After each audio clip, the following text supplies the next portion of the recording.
Salut les amis, alors aujourd'hui on se retrouve pour parler d'un livre qui sera À la vie à la mort de Colette Macbeth. Alors figurez-vous que c'est un livre que j'ai lu par hasard parce que j'ai un petit délire qui est pour créer des persos dans ma fic, pour créer leur physique, d'ouvrir un livre un peu au hasard et de prendre des bouts de description de persos un peu au hasard, parce que moi je suis pas très inspirée pour le physique et pour créer des persos secondaires qu'on verra pas plus que ça.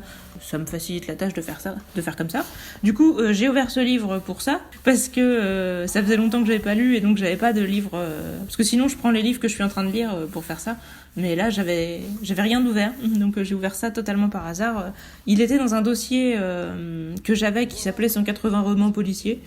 Si jamais vous voulez le télécharger, vous devez pouvoir le retrouver en cherchant ça. Un dossier dont j'avais une assez mauvaise image parce que je l'avais téléchargé pour lire Les 6 jours du Condor, un truc comme ça. Et en fait, c'était extrêmement naze. Donc j'avais jamais rouvert ce dossier. Après, c'est con parce que c'est des auteurs différents, donc c'est pas parce que j'en ai lu un qui était pourri que ça veut dire que le dossier est pourri. Mais voilà. Du coup, n'empêche, j'avais été dégoûtée du dossier par Les 6 jours du Condor, qui était vraiment mais d'une nullité sans limite. Je crois même pas que vous avez vu pour l'instant les livres que j'ai le moins aimé que j'ai commenté avec vous. Je leur ai mis 3, je crois que Les 6 jours du Condor, je lui ai mis 2. Donc ça vous donne une idée du point où j'ai trouvé ça nul. Je vais vérifier d'ailleurs pour pas vous dire de conneries. Ah non, je vous dis une connerie, je lui ai encore mis 3. Bah non, je mets toujours 3 aux livres que j'aime pas, c'est bizarre. En tout cas, j'avais lu ce livre parce que j'avais vu le début de la série Condor, mais en fait, c'était nul. Donc après, j'ai pas continué la série. Mais c'était une parenthèse et elle est maintenant refermée. Donc là, on est sur À la vie à la mort. Le titre m'avait l'air un peu cliché, je m'attendais à rien. Je me suis dit, je vais le lire parce que je l'ai ouvert et que comme ça, je me dirais que je l'ai pas ouvert seulement pour prendre un bout de description, quoi.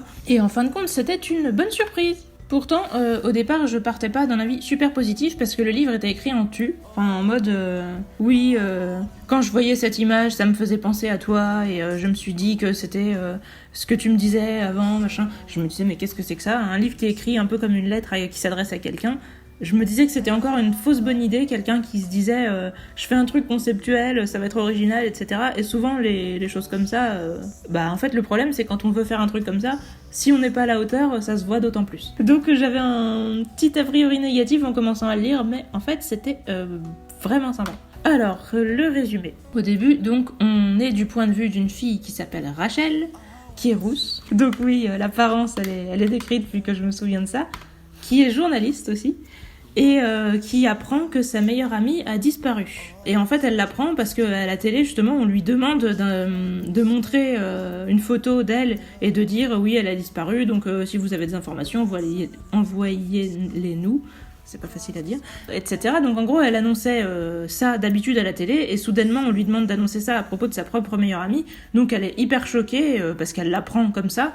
Et elle arrive quand même à l'annoncer en direct, mais elle faillit pleurer, elle se sent super bizarre et tout. Et ensuite, elle se dit je vais pas bien, mais je vais quand même essayer de parler à mon mec.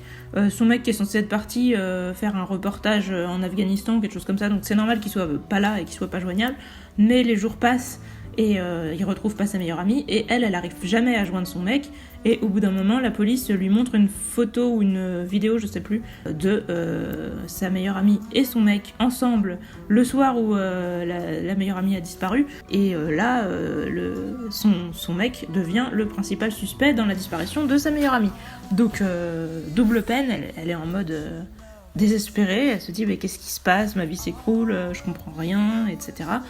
Et donc petit à petit, outre le fait de dire oui, quand j'ai vu ta photo, ça m'a bouleversée, etc., parce qu'en fait, elle s'adresse à sa meilleure amie, au fil du temps, on va avoir des flashbacks qui nous montrent comment elles ont commencé à être amies, et qui nous montrent les problèmes qu'il y a eu dans leur amitié ces derniers temps. Parce que le soir où la meilleure amie a disparu, en fait, les deux étaient censés se voir, mais la meilleure amie n'est pas venue. Elle a laissé Rachel avec des meufs avec qui elle était au lycée et qui l'a martyrisée entre guillemets au lycée, donc elle avait pas du tout envie de se retrouver seule avec ces meufs là, et elle est pas venue du tout. Et donc à la fin de la soirée, après la disparition, Rachel appelle la meuf avec qui elle a passé la soirée, qui s'appelle Sarah, et elle lui dit est-ce que tu l'as vue, ma pote, etc. La pote qui s'appelle Clara, et Sarah dit oui, elle est passée juste après que tu sois partie, c'est dommage que tu l'aies ratée, etc. Mais après elle est partie et elle était censée te rejoindre, donc Elle pense que Rachel l'a vu, Rachel dit qu'elle l'a pas vu, etc. Donc voilà, il s'est passé quelque chose de bizarre ce soir-là. Rachel, elle a reçu un texto de Clara qui lui disait qu'elle pouvait pas venir parce qu'elle était malade, et c'est pas du tout ça qu'elle a dit aux autres meufs, ni à sa coloc, etc. Parce qu'elle a une meuf qui s'appelle Amber, avec qui elle est en coloc, Clara du coup, et qui va témoigner à la télé et tout par rapport à sa disparition. Donc voilà, il y a des grosses incohérences, il y a des trucs bizarres, et donc petit à petit on va en apprendre plus sur le passé des deux amis, pour comprendre qu'est-ce qui a foiré pour qu'on en arrive à ce rendez-vous annulé et ces choses bizarres, et ça pourrait peut-être nous donner un indice sur ce qui s'est réellement passé dans la disparition de Clara et de Johnny, le petit copain du coup de Rachel. Du coup l'histoire en fait c'est l'histoire d'une amitié. J'ai l'impression de faire ça va se savoir quand je commence comme ça. C'est l'histoire d'une amitié, une amitié profonde, la profondeur qui parfois est dangereuse, et la dangerosité qui s'étend sur le monde, et ce soir, dans ça va se savoir... Non, pardon, je me suis un petit peu emballée. C'est vraiment l'histoire d'une amitié, avec des gros dramas, et beaucoup de déni, d'hypocrisie, et des trucs un peu troubles, vraiment, sur toutes les choses négatives, entre guillemets, que peuvent... entraîner ou sous-entendre l'amitié, avec le côté jalousie, rivalité, un peu plus comme une relation fraternelle finalement, de deux personnes proches qui en viennent à se détester justement parce qu'elles s'aimaient et parce qu'elles se sont trahies l'une l'autre, et parce qu'elles ont envie de se venger l'une de l'autre et qu'elles jouent sur leur amitié pour en avoir l'occasion, etc. Donc là c'est plus le concept que l'histoire, du coup ce que je vous dis, mais le concept c'est vraiment ça. Et Rachel, c'est une femme qui a l'air parfaite au premier abord. Elle nous raconte ses souvenirs d'enfance où on se rend compte que quand elle était enfant, c'était Clara qui était parfaite et Rachel qui était une ratée. Et au fil du temps, la situation s'est inversée, et petit à petit, en récupérant les informations de Rachel qui va nous parler de ses souvenirs, et après en ayant des mises à jour sur Clara, on va en apprendre plus sur les deux, sur ce qui s'est réellement passé, et comprendre...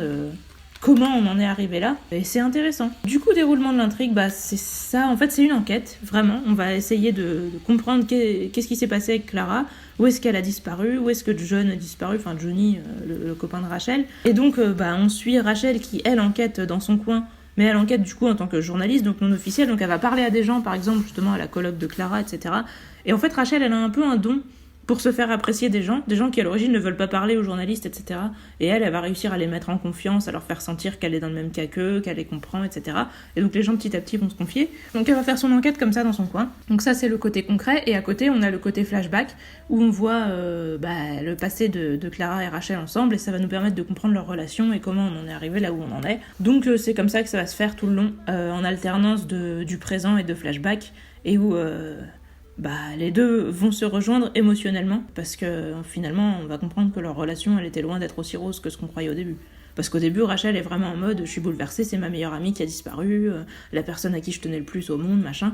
Et au début on est en mode relation idyllique, on se dit dans ces cas-là pourquoi elle lui a menti Clara à propos du fait qu'elle était malade ce soir-là, etc. Et petit à petit on va voir que c'était beaucoup moins idyllique que ça, quoi. À la fin, évidemment, je vous en parlerai à la fin. Les personnages, du coup, on est quasiment tout le temps du point de vue on est tout le temps du point de vue de Rachel, mais ce que je veux dire par là, c'est que les points de vue des autres persos sont rarement assez détaillés pour qu'on s'y intéresse. Évidemment, Clara, si. Donc, on peut comprendre les points de vue de Rachel et de Clara. On n'aura pas vraiment de tierce personne... parce que les persos secondaires sont pas très détaillés. Johnny, le petit copain, c'était vraiment juste le petit copain parfait. Il a pas l'air con, ni creux, ni cliché, mais on le connaît pas plus que ça, donc ça reste un peu une case à cocher. Après sa disparition, Rachel va un peu être avec un autre gars qui s'appelle Jack, si je me souviens bien, et lui aussi, il est vachement sympa, mais je vois pas trop ce qu'il a de particulier. Donc après, si les persos qui sont assez mémorables, c'est la mère de Rachel et le père de Clara, qui sont très différents, et en même temps, où on comprend ce qui s'est passé, les problèmes qu'il y a eu entre Rachel et Clara viennent en partie de là. Du fait que Clara s'est attachée à la mère de Rachel et Rachel s'est attachée au père de Clara, ce qui les a rendues l'une et l'autre jalouses et qui les a mis dans des positions un peu bizarres. Mais en dehors de ça, on n'a pas beaucoup de persos détaillés, mais Rachel et Clara sont intéressantes à suivre, surtout Rachel. Et je trouve ça bien qu'on soit du point de vue d'une fille comme ça, je peux pas trop vous dire pourquoi.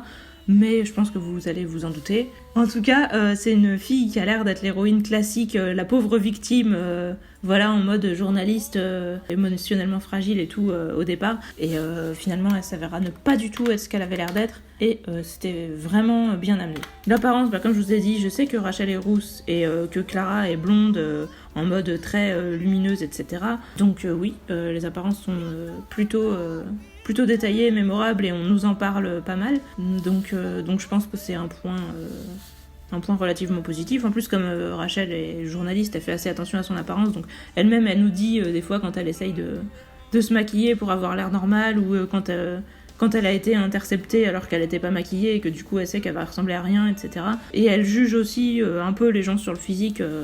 Donc ouais, on nous en parle pas mal et c'est assez détaillé. Personnalité, donc on a surtout la personnalité de Rachel et un petit peu de Clara et des parents de l'une et de l'autre. Moi, ça m'a pas dérangé d'avoir... Moi, je suis jamais quelqu'un qui est dérangé par le fait d'avoir qu'un seul point de vue. Le point de vue de Clara, on peut le lire entre les lignes.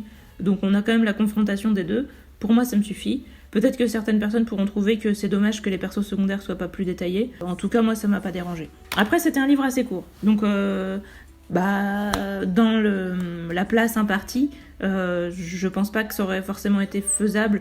Est-ce que ça aurait été mieux de mettre moins de persos et d'en détailler plus un ? Je ne sais pas. Moi, ça m'a vraiment pas marqué, enfin pas choqué. Mais c'est sûr que si le livre avait été plus long, on aurait pu détailler plus des persos secondaires et ça aurait pu être sympa. Mais bon, moi je suis pas dérangée, et en tout cas la personnalité de Rachel est extrêmement intéressante, donc ça m'a suffi. L'évolution, non, il y en a pas, parce que en fin de compte, au début, il y a beaucoup d'hypocrisie, de voilage de face. Enfin, Rachel fait énormément l'autruche, c'est sa manière de fonctionner, quoi. Et Clara va lui obliger à être plus franche en quelque sorte, mais en fin de compte, est-ce que ça l'a fait évoluer, Rachel ? Je ne sais pas. J'en suis pas sûre. Je pense qu'elle se remettra la tête dans le sable à la moindre occasion. Je pense qu'en fait, quand on veut avoir une sorte de double vie ou de double personnalité, où on a un côté qu'on montre, une façade publique, etc., et inversement un côté intérieur très différent et tout, je pense qu'on est un peu obligé de faire l'autruche, parce que pour mentir, il faut avant tout se mentir à soi-même, sinon on ment pas bien. Et comme Rachel est quelqu'un qui ment bien, je pense qu'elle est obligée de faire comme ça. Donc je pense pas qu'il y ait d'évolution dans ce livre, mais ça le rend pas inintéressant pour autant. C'est juste pas le propos, en fait. L'univers, les lieux et les créatures, c'est totalement notre monde, donc j'ai rien à signaler. J'ai pas vu d'incohérence ou de choses comme ça, enfin j'y reviendrai, mais rien m'a vraiment choqué ou marqué par rapport à ce qui se passe avec la police, les journalistes, etc. Mais c'est pas des domaines dont je suis vraiment spécialiste, donc voilà. Moi, j'ai pas vu de problème. Ouais, du coup, j'ai embrayé direct sur la logique et la cohésion. J'ai pas vu de problème du tout. Non. J'ai vraiment trouvé ça bien. Ça m'a pas impressionné de ouf par sa complexité. Donc, il n'y avait pas spécialement de mérite à ce que ce soit réussi. Mais j'ai trouvé ça bien. Mystère et découverte, ce qu'on veut vraiment découvrir, c'est... qu'est-ce que c'est que ce bordel entre Clara et Rachel, et... en fait, tout le long, on va penser qu'on a à peu près compris, parce que c'est ce que Rachel, en fait, pense. Rachel, elle a une image de Clara. Le problème, c'est que la réalité de ce qu'elle vit fait que son image de Clara, son image conventionnelle qu'elle s'affiche à elle-même et qu'elle affiche aux autres en mode « oui, c'est notre amitié, c'est une amie de quand j'étais jeune, etc. », ça tient plus debout. Donc petit à petit, elle se fait des mises à jour, des petits compromis avec la réalité pour que ça continue à tenir debout à moitié, en se disant oui, bon, c'est ma meilleure amie, mais par le passé, elle a eu des petits problèmes psychologiques, oui, elle a fait un séjour en HP, etc. Mais bon, j'ai tout fait pour l'aider, je croyais qu'elle s'en était sortie. Donc petit à petit, il y a des trucs comme ça qui vont ressortir, on va se dire, oula, c'est bizarre quand même. Et en fait, rapidement, on se rend compte qu'elle nous sort des trucs de sous le tapis, mais elle nous en sort tellement qu'on se dit, mais il y a... En fait, il y a un palais sous ce tapis, et c'est plus... c'est pas possible, quoi. Au départ, on se dit qu'elle doit pas nous cacher tant de choses que ça, et que c'est juste un petit détail qu'on a dû louper. Et petit à petit, on se rend compte qu'en fait, elle a énormément déformé la réalité, et qu'elle a éludé des choses qui étaient énormément importantes, en faisant comme si c'était des détails. Et je trouve ça génial, parce que je pense réellement que c'est ce que ferait... une personne comme elle.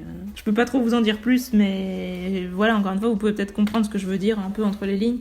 Mais ouais, je pense vraiment que c'est assez réaliste et c'est assez effrayant, et c'est pour ça que c'est intéressant. Parce que concrètement, ça nous montre que justement, on peut fréquenter quelqu'un tous les jours et pour autant ne pas le connaître. Et ça nous montre comment fonctionne une personne comme ça, qui a une image de tous les jours, mais qui a une espèce de part d'ombre. Comment elle fonctionne avec elle-même. Et ouais, je trouve ça super intéressant. Mais du coup, le mystère et découvert, c'est vraiment que par rapport à Rachel et Clara, etc. Sinon, il n'y a rien de spécial. L'écriture, c'était ni bien ni mal. C'était totalement neutre pour moi. Je vous ai dit, il y a ce côté entu qui m'a perturbée, mais finalement, ça s'est justifié parce que tout ça, c'est censé être une lettre que Rachel écrit à Clara. Bon, du coup, ça fait vraiment une très grosse lettre. Mais c'est pour nous faire ressentir ça, je pense. Pour nous faire ressentir comme si on était un peu du point de vue de Clara qui lisait une lettre de Rachel. Donc, ça m'a plus gênée. Après, j'ai rien vu de spécial.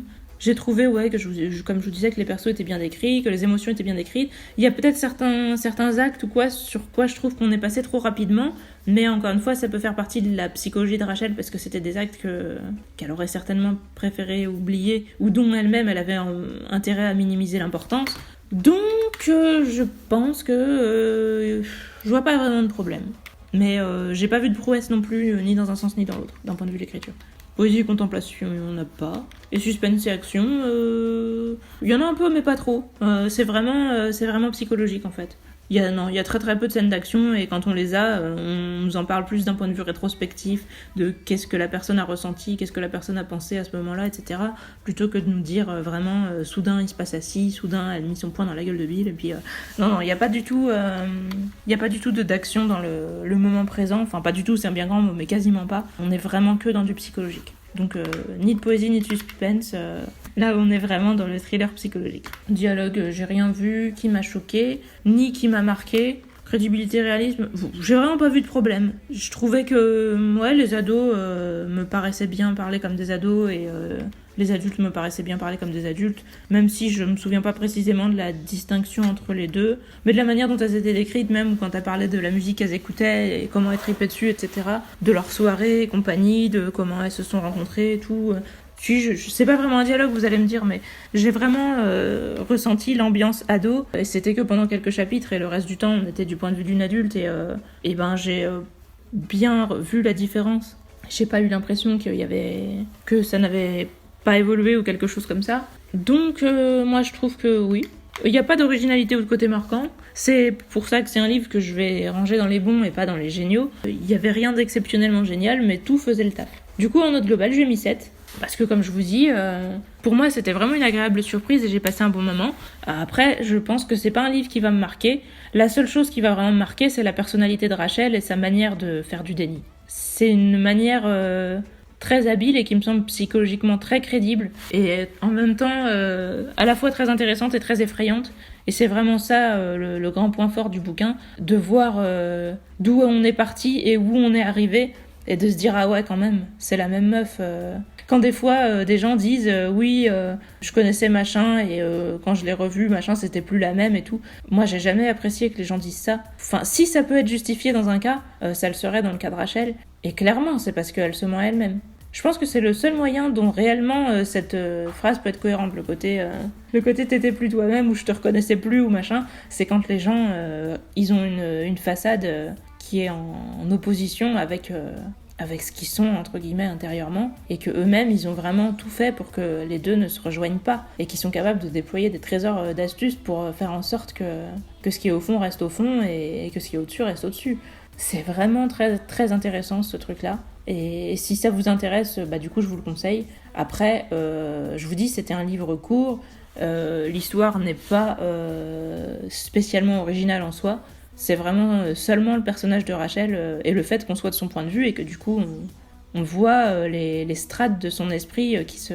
Enfin c'est comme si on creusait et on finit par voir la vérité sous les couches d'illusions et de façades, ouais, justement, qu'elle a elle-même construit, à la fois pour s'apprécier mais aussi pour que les autres l'apprécient, mais c'est les deux en fait. C'est pour s'accepter elle-même, pour avoir une bonne image d'elle-même, parce que finalement tout le monde essaye... Dans la vie, tout le monde a besoin d'avoir une bonne image de lui-même. Et les gens sont prêts à faire des pirouettes, des cascades, des trucs complètement faramineux, qui paraissent hyper coûteux, etc. Juste pour se sentir bien avec eux-mêmes et se dire que eux ils sont du bon côté, que eux ils ont raison, etc. Et là, si vous voulez voir réellement... Parce que moi, ce qui me dérange dans beaucoup de bouquins où on est du point de vue des assassins, etc., c'est que je trouve pas ça crédible dans le sens où... on va nous dire qu'ils font ça juste pour s'amuser ou qu'ils n'avaient pas d'émotion particulière. Pour moi, si t'as pas d'émotion, tu fais rien. T'as pas d'intérêt vraiment à moins qu'on nous dise qu'ils ont pas d'émotion mais qu'ils cherchent à en provoquer. Comme le mec American Psycho. Mais je veux dire, sinon, qu'est-ce que ça peut... Enfin, je veux dire, non. Moi, j'arrive pas à croire au concept du meurtrier qui ressent rien et qui fait ça comme on irait sortir les poubelles. Souvent, c'est ce qu'on nous met. Mais inversement, je pense que les gens, justement, sont persuadés dans leur tête, souvent, d'être du bon côté, d'être irréprochables, d'avoir rien fait de mal, que ce qu'ils ont fait, c'était tout à fait légitime, etc. Et c'est ces gens-là qui sont les plus effrayants. Les gens qui peuvent vraiment te mettre le doute parce qu'ils ont l'air sincères et parce qu'ils le sont, justement. Ils ont réellement envie de croire à ce qu'ils sont en train de te dire. C'est juste qu'ils sont capables de faire abstraction de pans entiers de la réalité pour garder leur vision des choses parce que ça les arrange. Et ça, c'est vraiment intéressant, je trouve. Et c'est pas commun d'être capable d'écrire un personnage comme ça, qui a vraiment l'air au début d'être la victime, d'être un héros basique auquel tout le monde pourrait s'identifier. Et petit à petit, on commence à se dire « Ouh là là là, ouh, il y a des trucs... ouais !» On commence à avoir des doutes. Et en plus, on est tenté quand on est d'un point de vue du héros, sauf si, je vous dis, des fois, on voit clairement, on nous montre la personne justement qui tue des gens ou n'importe quoi. Très rapidement, on est tenté de se mettre à distance et de se dire « Ok, c'est un anti-héros » ou « Ok, on est du point de vue du méchant, machin. » Mais là, le livre est fait pour que tout le long, on se dise qu'on est du point de vue de l'héroïne et que c'est elle la victime et que elle est victime d'une machination et que Clara est horrible, etc. Et c'est que vers la fin qu'on commence à se dire « Ah ouais, ah bon, bah écoute, ouais, je serais un peu plus mitigée en fait. » Puis quand vraiment, à la toute fin du livre, on est en mode ok, mais mais tout le long, on y croit, et c'est ça qui est vraiment bien. Du coup, je vous ai un peu déjà spoilé la fin, mais là, je vais la spoiler franchement, donc attention, partez si vous avez l'intention de le lire, et comme je vous dis, pour moi, si vous vous intéressez à la psychologie, et si vous avez envie de mieux comprendre justement le fonctionnement des gens comme ça, qui font du déni et qui s'arrangent avec la réalité, bah, c'est intéressant, et je peux vous le conseiller.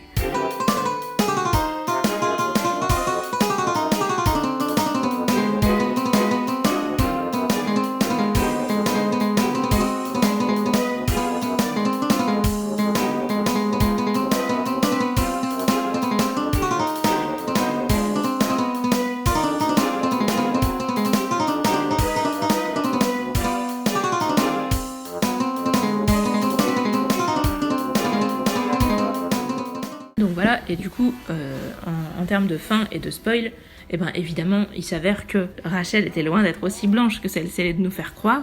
Alors certes, c'était bien Clara qui a tué son mec, et pas le contraire, hein, parce que du coup, si vous m'écoutez alors que vous n'avez pas lu le livre, vous allez vous dire quoi ?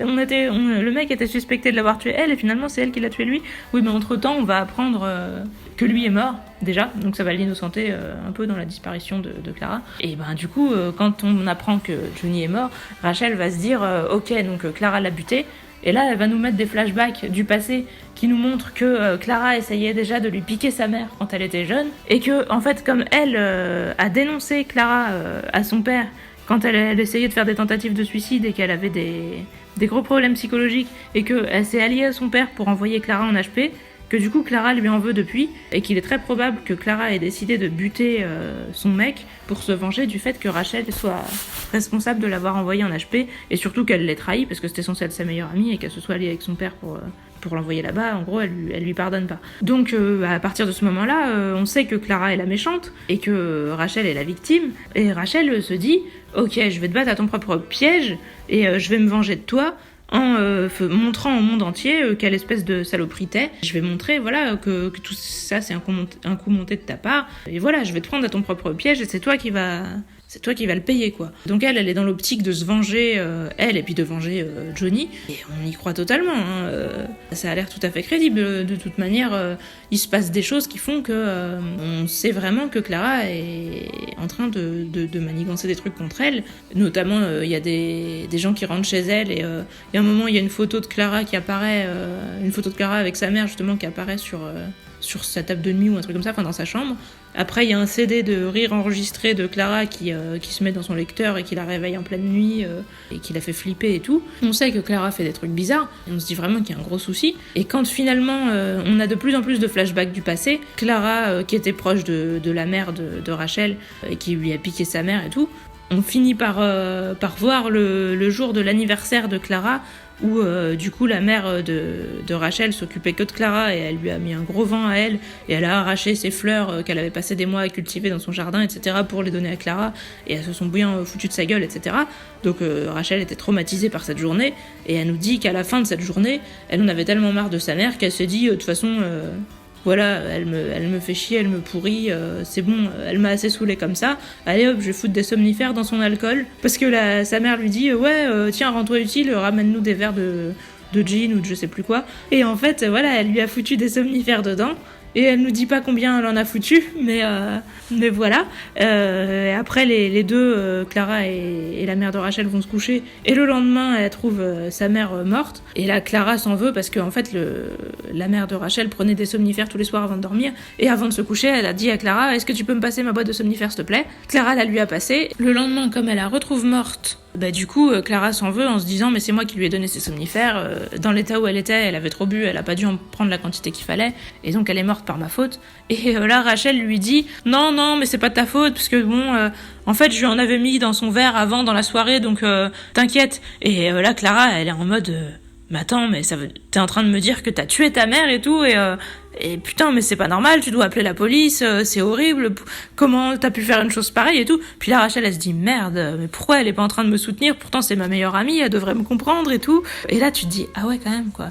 Mais d'une certaine manière, moi, je trouve ça vraiment réaliste. Parce que Rachel, en fait, elle se considère comme une victime de sa mère, vu que sa mère la rabaissait énormément. Sa mère, elle a été dégueulasse avec elle pendant la journée de la veille et tout. Elle se disait, Clara, c'est ma meilleure amie. Même si elle avait l'impression que sa mère la trahissait avec Clara, pour l'instant, elle s'était pas vraiment dit que Clara la trahissait aussi avec sa mère. Elle était en mode, Clara, c'est ma meilleure amie, ma mère, c'est une saloperie, Clara doit être de mon côté. Et elle s'est pas posé la question, mais elle est partie de ce principe-là, comme tout le monde part toujours du principe que les gens pensent comme eux quand ils en ont pas encore parlé. Et du coup, elle lui a dit en mode je veux t'aider. Et en fait, après, comme Clara, elle est en mode mais t'as tué ta mère, il faut appeler la police et tout. Après, elle lui dit non, et d'ailleurs, c'est peut-être toi qui l'as tué parce que bon, c'est quand même toi qui lui as donné la boîte de somnifères. Donc voilà, elle en prenait toujours.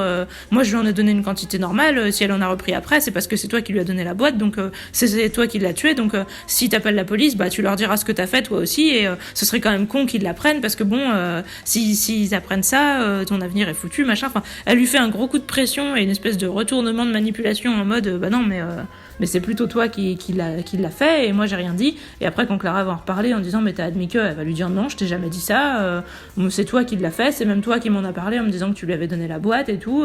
Donc après elle va essayer de faire passer Clara pour folle et ça va être ça qui va être à l'origine en fait de ces tentatives de suicide et qui va faire qu'elle va être obligée de la faire envoyer en HP.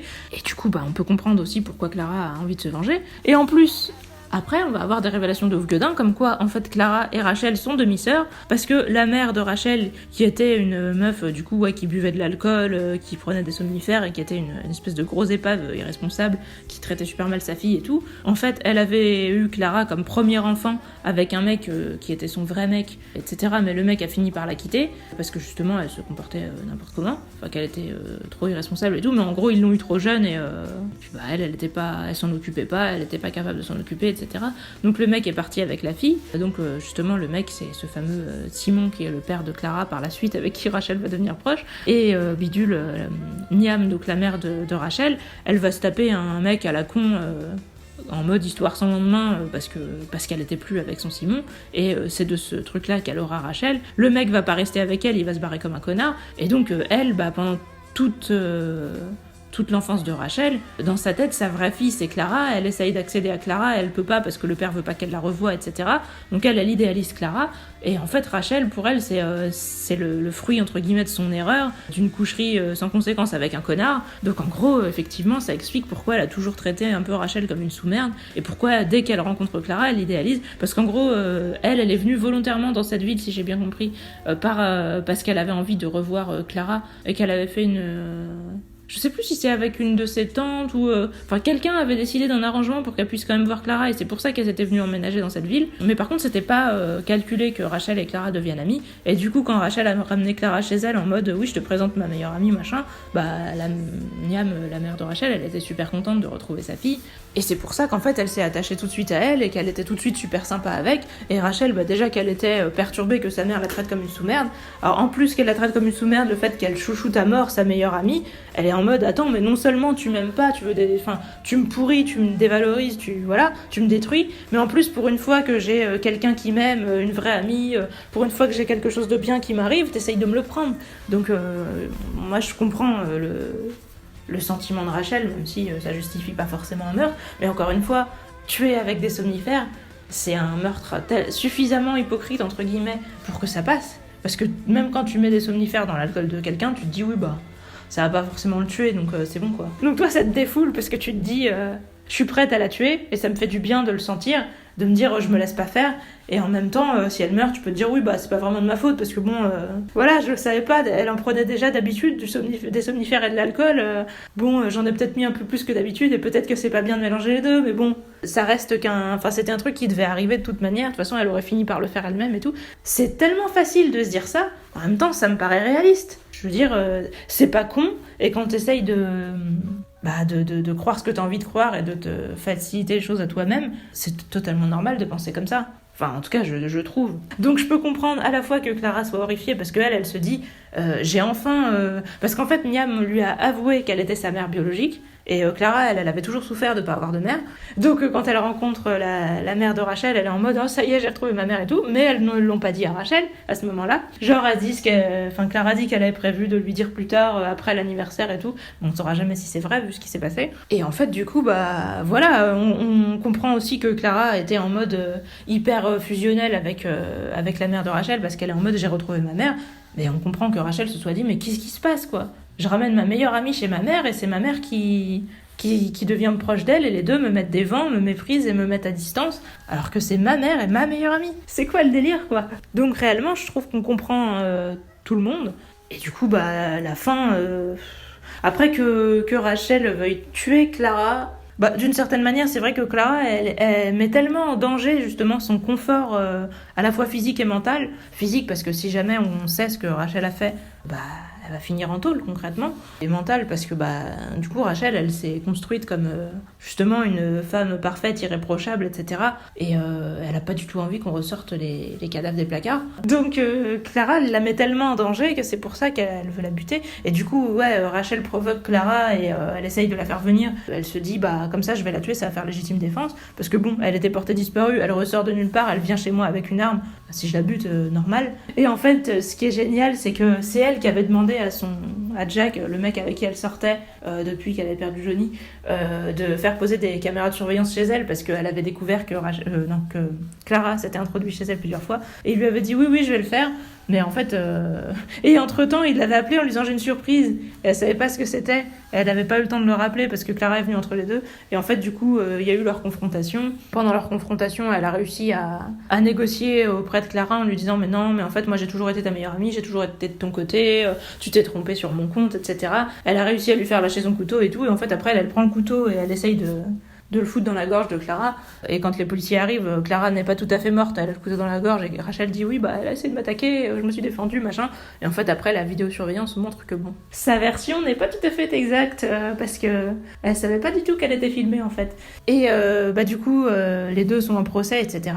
Et finalement, Rachel pourrait le perdre, elle pourrait être condamnée. Et en fait, elle va envoyer justement une lettre à Clara pour lui dire écoute, moi j'ai toujours été ta meilleure amie, c'est toi qui déformes les choses et tu pètes un peu un boulon, ma vieille. Et je pense que après ce que t'as fait, le fait que t'aies tué ma mère et que maintenant t'as tué mon copain, etc. Oui, parce qu'entre-temps, Clara a avoué que si elle avait tué son copain, en fait c'était un accident. Elle a voulu faire une redite de ce qui s'était passé avec la mère de Rachel en lui donnant des somnifères, mais elle pensait que ça allait pas le tuer et en fait lui aussi ça l'a tué.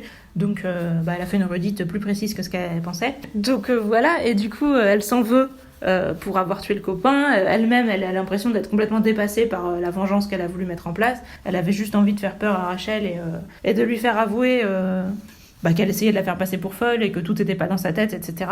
Mais finalement, ça a complètement dépassé ce qui était prévu. Et donc là, elle est complètement au bout du rouleau.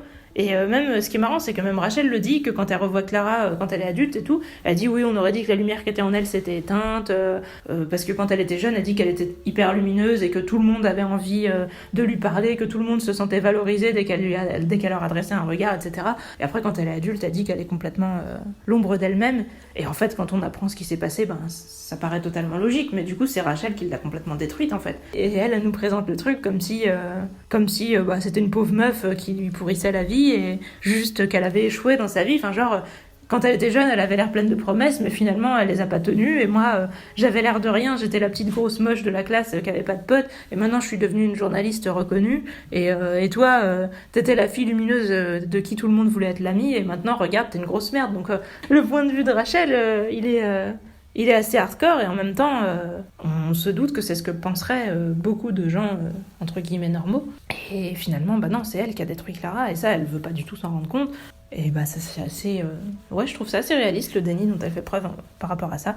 Et donc, finalement, elle pousse Clara au suicide à la fin, et elle sera probablement libérée, du coup.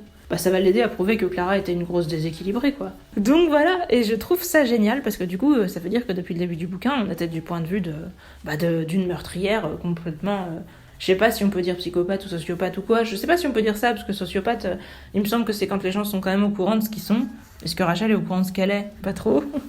Enfin, disons que elle a des dossiers sur elle-même, mais ils sont dans un tiroir qui est lui-même dans une valise, qui est dans un étui à sachet. Je pense que voilà, donc je sais pas si on peut la ranger dans une case comme ça. En tout cas, elle a clairement un grain, et elle est vraiment dangereuse, et elle est vraiment capable de tout, c'est surtout ça. Elle hésite pas à manipuler les gens, et elle est très douée pour ça, quoi. Donc, et je trouve ça vraiment bien qu'on soit du point de vue d'une fille comme ça change de d'habitude. Et du coup, je sais que Alcyon dit souvent qu'il aime être du point de vue des connards. Là, si t'aimes être du point de vue des connards, tu seras servi, parce que elle, c'est vraiment une belle saloperie. Et moi, il y a des connards où j'aime pas trop forcément être de leur point de vue, justement quand c'est trop froid, trop sans émotion. Quand on essaye de nous faire sentir que la connarditude, c'est l'absence d'émotion, moi, ça m'intéresse pas. Mais là, c'est clairement pas le cas. Donc moi, là, j'ai vraiment bien kiffé.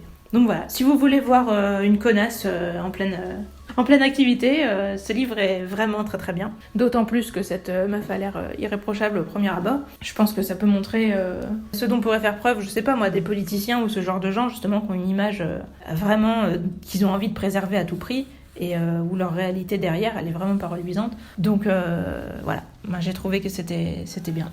Et c'est assez court, donc si vous trouvez ça positif de lire un livre sans que ça vous prenne trop de temps, ça sera bien aussi. Moi en général je préfère les livres plus longs, mais bon voilà, des fois on fait pas toujours... il faut bien changer un peu. Du coup voilà, n'hésitez pas à dire ce que vous pensez, sauf si c'est de la merde, et moi je vous dis à la prochaine, salut.